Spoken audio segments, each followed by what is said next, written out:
Hello प्यारे बच्चों, बहुत बहुत स्वागत अपने YouTube channel commerce with Sanjeev sir में। और आज हम लोग स्टार्ट करते हैं बिजनेस मैनेजमेंट के लिए। ओके, बिजनेस मैनेजमेंट बहुत ही अच्छा सब्जेक्ट है। और एक अच्छी बात बताएं, अगले के जो क्लासेस हैं इसके जो प्रिंसिपल्स हैं वो उनमें भी सब काम में आएंगे। ओके, अगर आप कोई भी कंपटीशन कॉमर्स की करते हो तब भी बिजनेस मैनेजमेंट है वो एक पेपर के रूप में आपके लिए आगे मिलेगा। इससे बहुत सारे ऐसे क्वेश्चंस हैं जो आपके लिए आगे मिलेंगे। तो आइए शुरू करते हैं आज का जो इंपॉर्टेंट वीडियो है वो, और जिसका नाम है प्रबंध की अवधारणा। क्या होता है प्रबंध की अवधारणा? देखो, प्रबंध क्या चीज है ये समझना ही प्रबंध की क्या कहलाती है, अवधारणा कहलाती है। जिसने अवधारणा को समझ लिया तो समझ लो कि उसने प्रबंध को समझ लिया।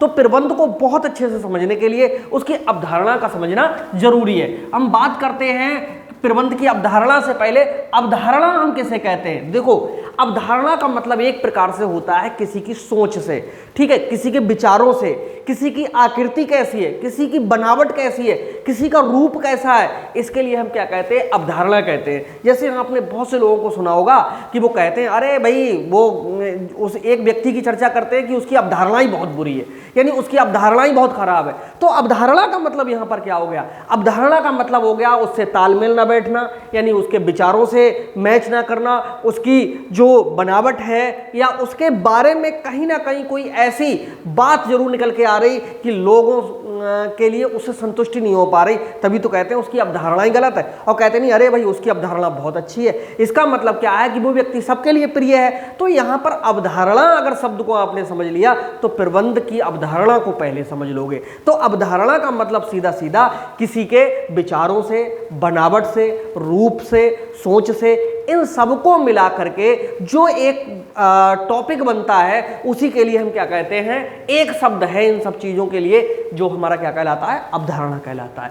हमारे अब सिलेबस में प्रबंध की अवधारणा किसे कहते हैं पहले हम बात करेंगे प्रबंध की। देखो, मनुष्य ने जब से इस सृष्टि में जन्म लिया है तब से उसने कहीं ना कहीं प्रबंध करना सीखा है। देखो, कोई ऐसा व्यक्ति नहीं है जिसको भूख नहीं लगती है, और अगर भूख लगती है उसके लिए तो भूख को मिटाने के लिए उसे भोजन का प्रबंध शुरू से ही करना पड़ा होगा। भले ही चाहे उसने फल फूल इत्यादि का सेवन किया हो, चाहे उसने कहीं पर वनस्पति खाई हो, चाहे उसने जो नॉनवेज है वो खाया हो। कहने का मतलब यह है कि कहीं ना कहीं पर अपनी आवश्यकताओं की पूर्ति करना ही क्या कहलाता है भाई, प्रबंध कहलाता है। ठीक है, जैसे भूख लगी है तो भोजन का प्रबंध करना है, पढ़ना है तो कापियों का, पुस्तकों का और पेन का प्रबंध करना है, कहीं पर जाना है तो ट्रांसपोर्ट का प्रबंध करना है। तो यानी प्रबंध एक चीज क्लियर हो गया, यानी प्रबंध जो है वो है किसका, क्या चीज है? प्रबंध आवश्यकताओं की पूर्ति। ठीक है, यानी जैसी हमारी आवश्यकता है तो आवश्यकता की अच्छे से पूर्ति